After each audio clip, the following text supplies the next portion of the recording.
तमाम देखने वालों को डॉक्टर वजाहत का सलाम और इस उम्मीद के साथ अपना शो को स्टार्ट करेंगे कि आप लोग अपने अपने घरों पर खैरियत से होंगे और बिलाशुबा SOPs को भी फॉलो कर रहे होंगे। डेल्टा वेरिएंट के ख़िलाफ़ हमारा एक जंग है और इसको हमने मिलके जीतना है और मुझे यकीन है कि हमारे लोग जो हमारा शो देखते हैं हेल्थ के मामले में काफ़ी अवेयर होते जा रहे हैं, विच इज़ वेरी गुड। इसके साथ साथ शुक्रिया अदा करना मैं नहीं भूलूंगा उन लोगों का जो हमारे शो को बाकायदगी से देखते हैं और इंस्टाग्राम पे हमें मैसेजेस करते हैं और हमें अपने मशवरे और राय दे रहे होते हैं।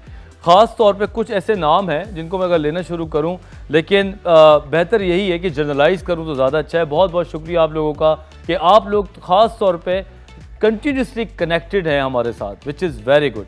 और आपके टॉपिक्स भी हम शेयर करेंगे आने वाले टाइम के अंदर।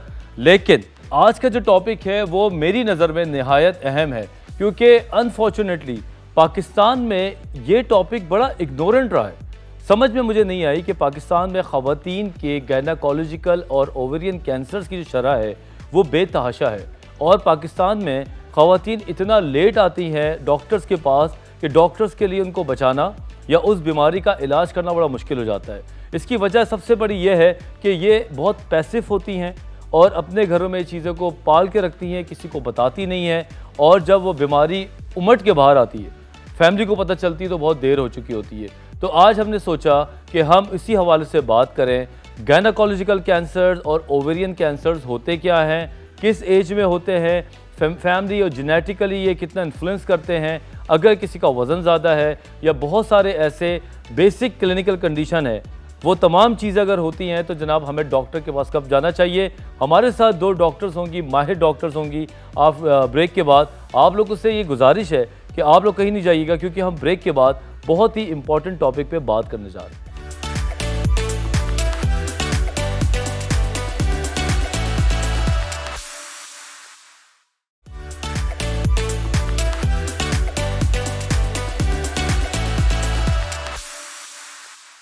Welcome back after the break. तो जनाब आज हम बात करने जा रहे हैं ख़वातीन के कुछ ख़ास अमराज के ऊपर अपने फेवरेट सेगमेंट में, जिसका नाम है health and wellbeing.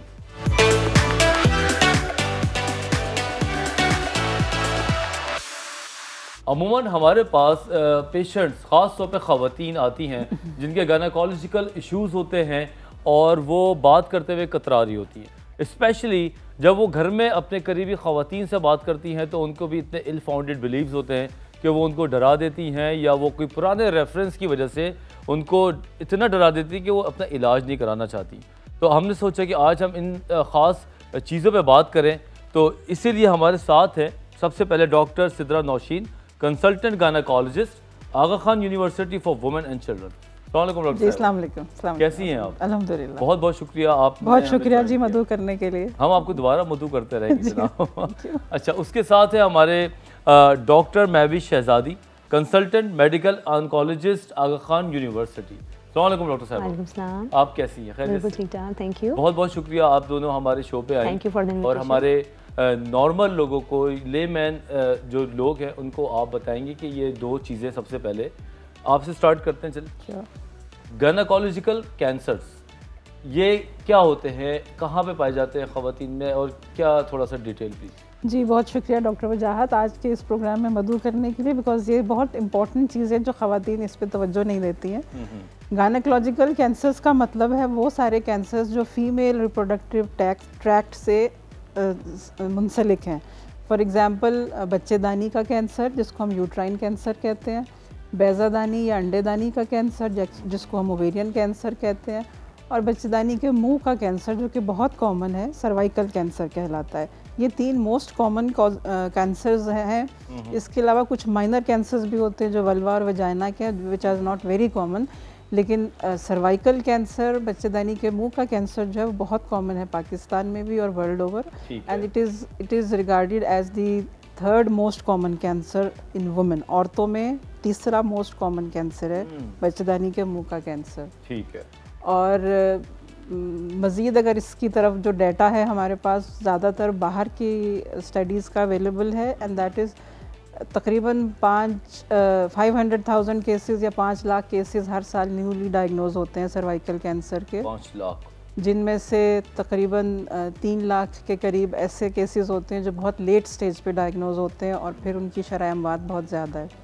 In cancers में से 70% कैंसर्स ऐसे हैं जो third world countries, under developed countries और हमारे जैसे मुल्कों में डायग्नोज होते हैं because of the low socio economic state. तो अगर हम इनको जल्दी डिटेक्ट करें, या आज हम आपको जो बताएंगे कि क्या क्या टेक्निक्स हैं कि अगर हम इनको शुरू से पता कराते रहे तो हमारे लिए इतनी मुसीबत का बायस ना बने। साथ साथ ओवरियन कैंसर्स भी हम सुनते आते हैं, शायद आप लोगों को भी सुना हो, तो डॉक्टर महविश बताएंगी। डॉक्टर महविश, ओवरियन कैंसर्स और गायनेकोलॉजिकल कैंसर का जो फ़र्क है प्लीज़ बताएंगी। बेसिकली जो फीमेल जेनिटल ट्रैक्ट है उसका एक पार्ट होता है ओवरी, जिसको हम लोग उर्दू ज़बान में जो होता है वो अंडादानी कहते हैं। तो उसके कैंसर्स को बेसिकली कहा जाता है कि ये ओवेरियन कैंसर्स हैं, जो कि सबसे ज़्यादा जो होता है ना बहुत कॉमन देखे जाते हैं, लाइक सेकंड मोस्ट कॉमन है फीमेल जेनिटल ट्रैक्ट के। ठीक है, मतलब इन दोनों में मतलब हैं ये दोनों ख़वातीन के हवाले से, लेकिन कैंसर थोड़े डिफरेंट हैं बेसिकली। हाँ, हर कैंसर जो होता है वो दूसरे कैंसर से डिफरेंट है, पार्ट्स का बेसिकली डिफरेंस है। अगर आप फीमेल जेनिटल ट्रैक्ट को देखें तो एक ओवरी पार्ट है, एक यूट्रस पार्ट है, उसके नीचे सर्विक्स एक पार्ट है। तो जो ओवरी वाला पार्ट है, जो अंडेदानी वाला पार्ट है, उसके कैंसर्स को हम लोग ओवेरियन कैंसर कहेंगे। बच्चेदानी के जो कैंसर्स हैं वो ओवरी कैंसर से बिल्कुल इंटायरली डिफरेंट होंगे, ठीक है। तो जो बच्चेदानी से निकल रहे हैं उनको फिर यूट्राइन कैंसर्स कहेंगे। इसी तरह जो सर्विक्स से निकल रहे होते हैं, जो कि बच्चेदानी का सबसे निचला वाला पार्ट होता है, तो उससे जो कैंसर्स निकलेंगे फिर उनको सर्वाइकल कैंसर्स कहेंगे। तो ये तीनों बिल्कुल एक डिफरेंट जो होता है वो कैंसर्स हैं, रीजनल कैंसर्स हैं जी, और इन सबको मिला के कहते हैं कि ये गायनेकोलॉजिकल कैंसर्स हैं। क्यों अभी तक इस बारे में अच्छी तरह बात नहीं हो पाती? क्यों लोगों में, आम खवातीन में अवेयरनेस नहीं आ रही जो आनी चाहिए? देखिए इसका जो मेन रीज़न है वो इसके सिम्टम्स हैं। बेसिकली इसके सिम्टम्स इतने वेग से होते हैं कि कुछ पेशेंट जो होता है ना वो फिर डायग्नोज ही नहीं कर पा रहा होता है कि उसको क्या हो रहा है। लाइक माइल्ड सा जो होता है ना, एब्डोमिनल पेन होना स्टार्ट हो जाएगा, ठीक है, ब्लोटिंग सी स्टार्ट हो जाएगी, यूरिन में प्रॉब्लम स्टार्ट हो जाएंगी। तो लोग इसको जो होता है ना बिल्कुल वो नॉर्मल से जो होता है ना, वो आम से सिम्टम्स जो होते हैं ना वो समझ रहे होते हैं, इसको सीरियस नहीं ले रहे होते। इसकी वजह से बहुत लेट कंसल्टेशन करते हैं वो डॉक्टर्स के पास, और जब वो बिल्कुल एडवांस स्टेज में पहुँच जाता है तब वो प्रेजेंट करते हैं। फिर उसका सर्वाइवल जो है ना वो एज़ कम्पेयर टू स्टेज 1 फिर वो वैसे ही कम हो जाता है अगर वो एडवांस स्टेज का होगा तो। सही बात है। अच्छा डॉक्टर साहब, आप ये बताएं कि वार्निंग साइंस कुछ होते हैं या अचानक ही ये नमूदार होता है? जी बिल्कुल, मैं उसी की बात करना चाह रही थी। ख़वातीन का एक कॉमन सा ट्रेंड है कि बहुत सी चीज़ें छुपाती रहती हैं और सहती रहती हैं सही आखिर तक, ठीक है। जैसे अब आप कैंसर्स की बात करें तो इसमें वेग से सिम्टम, जैसे डॉक्टर महविश ने कहा कि फटीग है, वीकनेस हो गई, पेट का फूलना या पेट के निचले हिस्से में हल्का फुल्का दर्द है, तो उसको नॉर्मल समझती रहती हैं। वो सबसे पहले अपने ख़ानदान की ख़वातीन के पास जाती हैं, ठीक है, वो उनको कुछ मिथ्स हैं, टैबूज हैं, जी हाँ। तो वो जो दर्द है उसको इतनी इंपॉर्टेंस नहीं दे। फिर यह ज़ाहिर है कि हेल्थ सीकिंग बिहेवियर हमारी कम्युनिटी में इतना अच्छा नहीं है, लोग डॉक्टर के पास जाने से कतराते हैं। उसके 2-3 रीज़न्स हैं। एक तो ये कि उनकी इतनी कैपेसिटी नहीं है, या जिनकी कैपेसिटी है वो फिर शर्माते हैं या अपनी प्रॉब्लम्स डिस्कस नहीं करते। अब कैंसर्स की जो, जैसे मैंने कहा, सर्वाइकल कैंसर की कॉमन कंप्लेंट्स में इंक्रीज वेजाइनल डिस्चार्ज हो गया, या आपकी माहवारी की जो पैटर्न्स हैं उनमें कोई चेंजेस आ गई, किसी को ज़्यादा माहवारी आना शुरू हो जाए या बीच बीच में वक्तन फ़वक्तन आने लगे, तो ये सारी ज़रूरी नहीं है कि कैंसर ही हो, आई एम नॉट सेइंग कि कैंसर ही होगा, लेकिन ये उसकी अलामात हो सकती हैं। आप जाके डॉक्टर को बिल्कुल, इवन जैसे आप ओवेरियन कैंसर की बात कर रहे हैं तो चेंज इन बाउल है, जो आपकी जो रोज़मर्रा की, जैसे किसी को कब्जियत ज़्यादा हो गई या डायरिया है, ये भी एक सिम्टम हो सकता है। पेशाब का ज़्यादा आना भी एक सिम्टम हो सकता है, ठीक है। पेट का फूलना भी हो सकता है, आपके डिस्चार्जेस ज़्यादा हो जाएंगे, वो सारे प्रॉब्लम्स हो सकते हैं। सो अगर आप कुछ अपनी रूटीन लाइफ में पैटर्न में चेंजेस देख रहे हो तो आपको डॉक्टर से रुजू करना चाहिए और उसका प्रॉपर मुआयना और तशख़ीस होनी चाहिए। बिल्कुल। और ऐसा नहीं है कि ये काबिल इलाज नहीं है, एक तो ये बहुत बड़ा टैबू है कि काबिल इलाज नहीं है। जल्दी तशख़ीस हो जाएगी तो बहुत इजीली ट्रीटेबल है और क्योरेबल भी है। अब हम बात करेंगे जेनेटिकली इस पर क्या इन्फ्लुएंस होता है, लेकिन छोटे से ब्रेक के बाद आप लोग कहीं नहीं जाइए।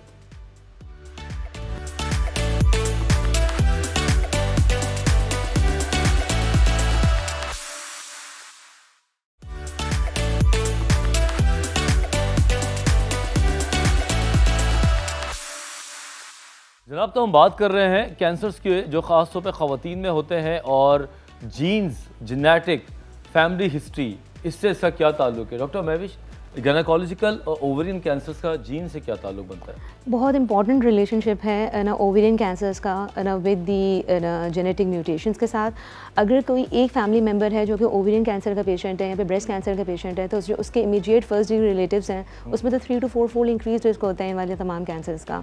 अच्छा, तो फिर जो ना जिन लोगों के अंदर जो ना पेशेंट्स हैं जिनको ओवेरियन या ब्रेस्ट कैंसर है, तो उनके relatives are also at high risk. तो फिर जो है ना दिस इंडिकेट्स अब फर्ज करें एक मदर को था कैंसर जो कि अब वो सरवाइव कर गई, ठीक है, अब उसके बच्चे होने वाले हैं, तो उन बच्चों को कौन सी एज से हम स्क्रीन टेस्ट करवा लें या फैमिली डॉक्टर के पास लेके जाएं? बेसिकली ना डिपेंड करता है कि मदर को किस एज ग्रुप में हुआ है। अगर मदर को बहुत यंग एज ग्रुप में हुआ है तो फिर उनका जेनेटिक टेस्ट ज़रूर होना चाहिए। और वैसे भी जो भी ओवेरियन कैंसर के पेशेंट्स होते हैं, बेशक अपार्ट जो मर्जी उनकी एज हो, उन सब के जो होता है वो जेनेटिक टेस्ट होने चाहिए। और जब उनके जेनेटिक टेस्ट होते हैं और अगर उसके अंदर बड़का जीन एक होती है, अगर वो पॉजिटिव आए तो फिर उनकी जो होता है फैमिली मेम्बर्स की जो होता है ना वो स्क्रीनिंग एट डिजायर्ड एज होता है वो रिकमेंडेड होती है, जो कि हम उन्हें काउंसिल भी करते हैं। सकते हम लोग कि हम जब बच्चा जाहिर से हमारे पास जब कोई मदर आती है कि डिलीवरी, तो उसके बाद उसकी भी तो हिस्ट्री हमारे पास होती होगी ना, तो वहीं पे हम लिख दें बच्चे के कि इतने साल के बाद इस बच्चे की भी स्क्रीनिंग होनी चाहिए। प्रोफाइल मतलब एक प्रोएक्टिव अप्रोच हम बच्चों के लिए करें, ऐसा करते हैं अभी तक? वो डिपेंड करता है कि उनकी मदर को हुआ है या नहीं। अगर मदर या फादर को या फिर उनकी सिबलिंग्स को अगर हुआ है तो फिर वो पेशेंट फिर वो बच्चा एट रिस्क होता है, अदरवाइज नहीं। ठीक है। अच्छा साहब, आप ये भी बताएं कि कौन कौन से कैंसर्स हैं जो मौजूदा कंडीशन में पाकिस्तान में आप देखते हैं या आपके सामने पेशेंट्स आते हैं? देखिए, जो गायनेकोलॉजिकल कैंसर्स की हम बात कर रहे हैं इसमें सर्वाइकल कैंसर, ओवेरियन कैंसर और बच्चेदानी का एंडोमेट्रियल कैंसर सभी कॉमन है।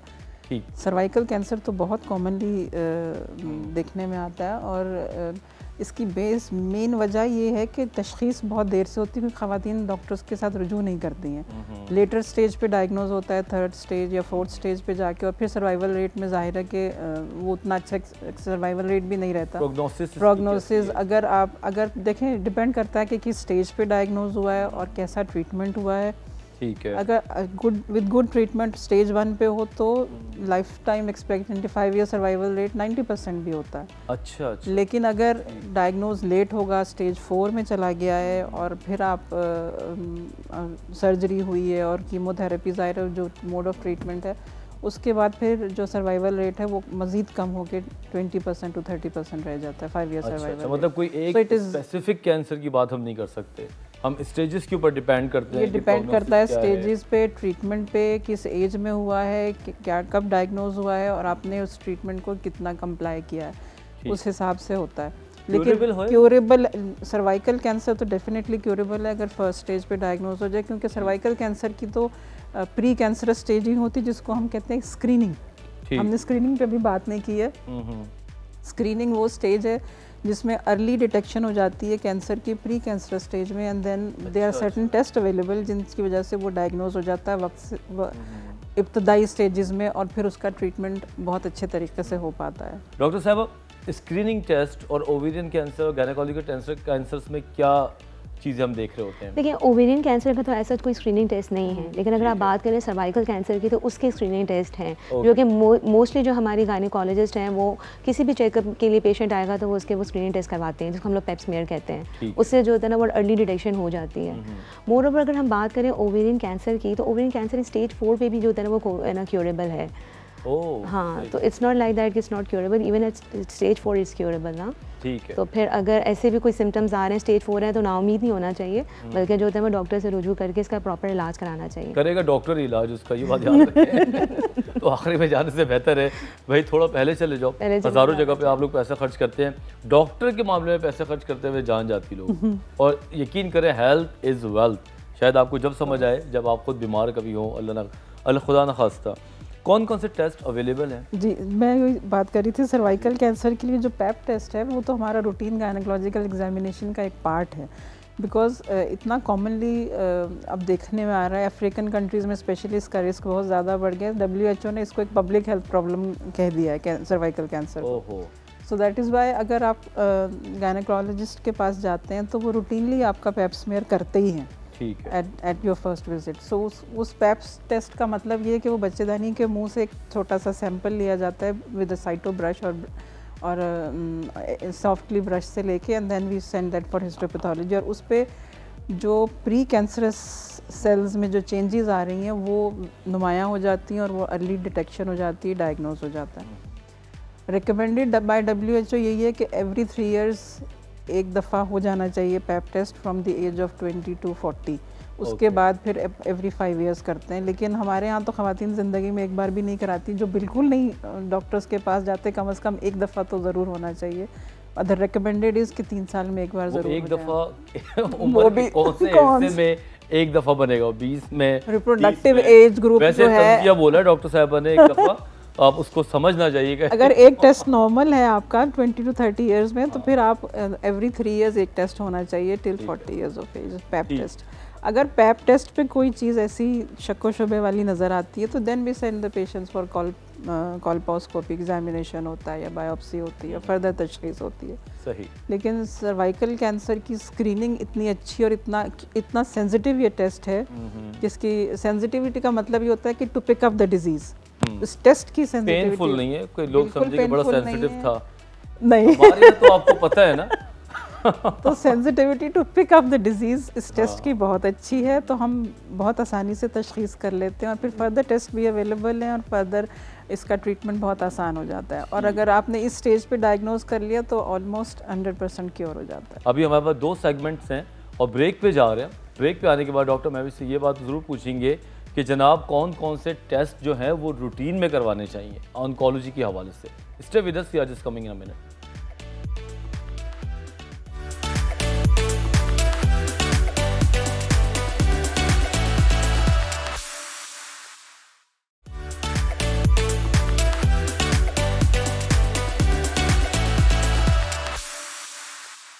टाइम है बहुत महदूद और बातें हैं इतनी सारी, आपके मैसेजेस हैं बहुत सारे, दिमाग में समझ नहीं आता कि कौन सा सवाल मैं पहले करूं और कौन सा बाद में। एक और क्वेश्चन बड़ा इंपॉर्टेंट ये आया है कि ओवेरियन कैंसर जो है या और कैंसर है, इनको ट्रीटमेंट से पहले भी बचाया जा सकता है? जी, सर्वाइकल कैंसर्स की अगर हम लोग बात करें तो हम लोग इसको प्रिवेंट कर सकते हैं। सर्वाइकल कैंसर्स को बेसिकली ये कैंसर होता ही जो है वो एक वायरस की वजह से है, जिसका नाम होता है ह्यूमन पेपिलोमा वायरस।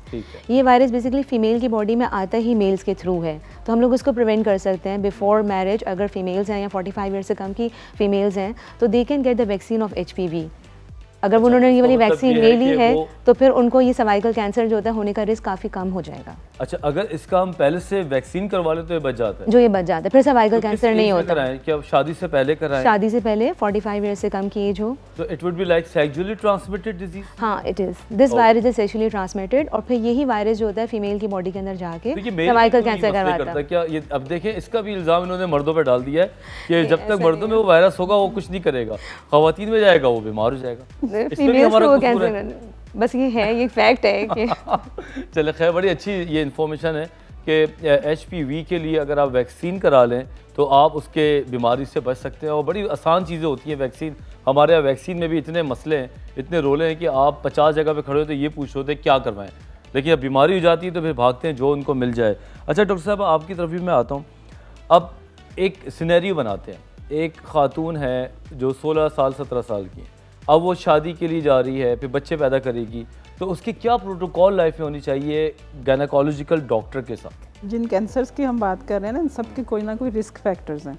ठीक है, बारी बारी सब पे आ जाते हैं। सर्वाइकल कैंसर की जब हम बात करते हैं तो उसमें early marriages, early child birth, ठीक है, अच्छा। और स्मोकिंग, जो कि हमारे यहाँ इतना कॉमन होगा भी तो शायद नज़र नहीं आता, हिडन कॉमन हो गया, अब छोड़ दे अभी कंजूसी इतना अब उसमें लो इम्यूनिटी जैसे है, जैसे डॉक्टर साहब ने कहा ह्यूमन पेपिलोमा वायरस की ट्रांसमिशन है, HIV जिन खवातीन को है या इम्यूनो कॉम्प्रोमाइज स्टेट में रह रही हैं उनमें इनका रिस्क बढ़ जाता है, ठीक है, तो वो रिस्क बढ़ जाता है। तो ये सारे रिस्क फैक्टर्स हैं, मल्टीपल सेक्सुअल पार्टनर्स हैं या फिर इस तरह की चीज़ें हैं, तो उसमें ये रिस्क बढ़ जाएगा। इसी तरह अगर आप बच्चेदानी के कैंसर की बात करते हैं जिसको हम एंडोमेट्रियल कार्सिनोमा कहते हैं, उसमें ओबेसिटी, हाइपरटेंशन, डायबिटीज़, इनफर्टिलिटी यानी कि बच्चे ना होना, ठीक है, तो ये सारे रिस्क फैक्टर्स बन जाते हैं बच्चेदानी के कैंसर के लिए। ठीक है।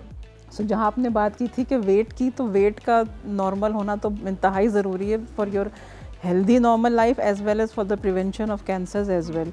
Because जो इसका एक हम benchmark लेते हैं कि BMI body mass index, तो लेस देन 25 होना चाहिए। 25 से 30 होता तो हम कहते हैं ओवरवेट है, 30 से ज़्यादा है तो ओबेसिटी हो जाती है। तो ओबेसिटी के जहाँ दूसरे नुकसानात हैं, बहुत सारे नुकसानात हैं, ये तो मैं गिनने चलूँ तो शायद 1 घंटा यही गिनती रहूँगी।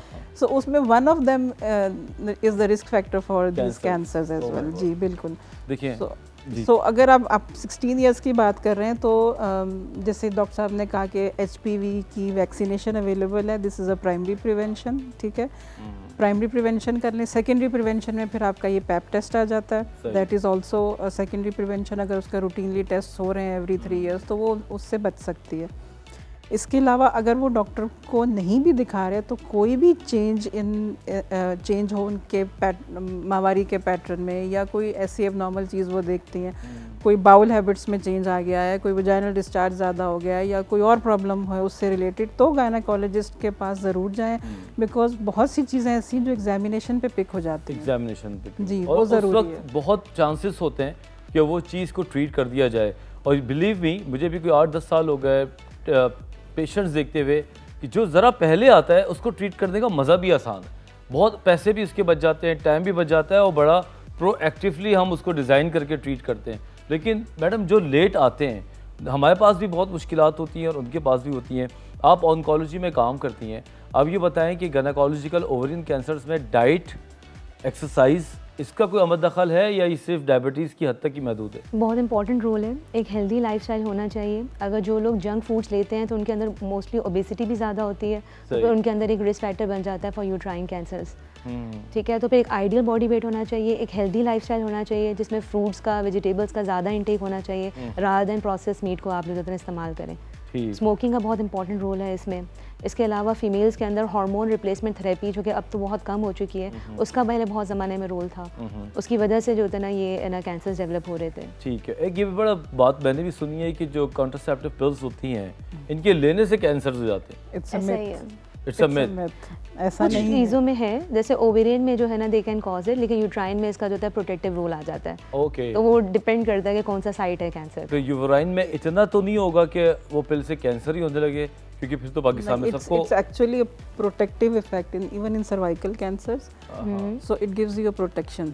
ओके, रादर देन कि आप ये कहें कि उससे रिस्क बढ़ जाता है। ये एक्चुअली लोग लेना नहीं चाहते ओरल कॉन्ट्रासेप्टिव्स के, तो बहुत सारे मिथ्स हैं। उस पर हम कभी नए टॉपिक बना के बिल्कुल करेंगे, क्योंकि वो उसको इतना ब्लेम दिया जाता है, हालांकि वो ऐसा है नहीं। और उसको खामखा में कैंसर क्या, वो तो उस कैंसर के लिए वजन बढ़ाने पे खवातीन कह देती हैं कि इसकी वजह से कुछ भी हो जाए जिंदगी में, बस मैंने ओसीपी खाई थी, हाँ मैंने ओसीपी खाई थी, मुझे नींद ज्यादा आ रही थी क्योंकि कॉन्ट्रासेप्टिव थी। आप तो सोचे पाकिस्तानी अवाम, अभी मैं दिल से फिर निकलेगी, अभी ब्रेक का टाइम आ गया। छोटे से ब्रेक के बाद हम बात ही करेंगे मिथ्स एंड रियलिटी पे।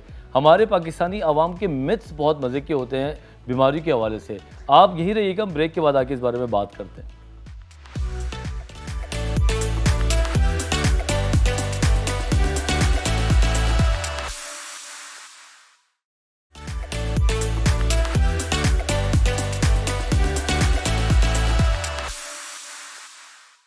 मुझे पाकिस्तानी भाई बहनों की सबसे अच्छी बात ये लगती है कि आप उनका मेडिकल का कोई भी सवाल पूछें वो उसका जवाब देंगे ज़रूर, चाहे वो उनको आता हो ना हो, लेकिन उनको पता कुछ होगा और जवाब देंगे। और उनको कहते हैं मिथ्स, मे बी वो चीज़ ठीक ना हो। तो इसमें भी कुछ मिथ्स हैं जिनको हम क्रैक करेंगे आज। सबसे पहले तो मैं यहीं से बात स्टार्ट करता हूँ, थोड़ा सा मज़ीद हम बात कर लें कि कॉन्ट्रासेप्टिव पिल्स लेने से कैंसर्स हो जाते हैं। ये रियलिटी है या नहीं है? नहीं हो, दिस इज़ अ मिथ। ठीक है, और ये सबसे बड़ा मिथ है मेरे ख्याल में।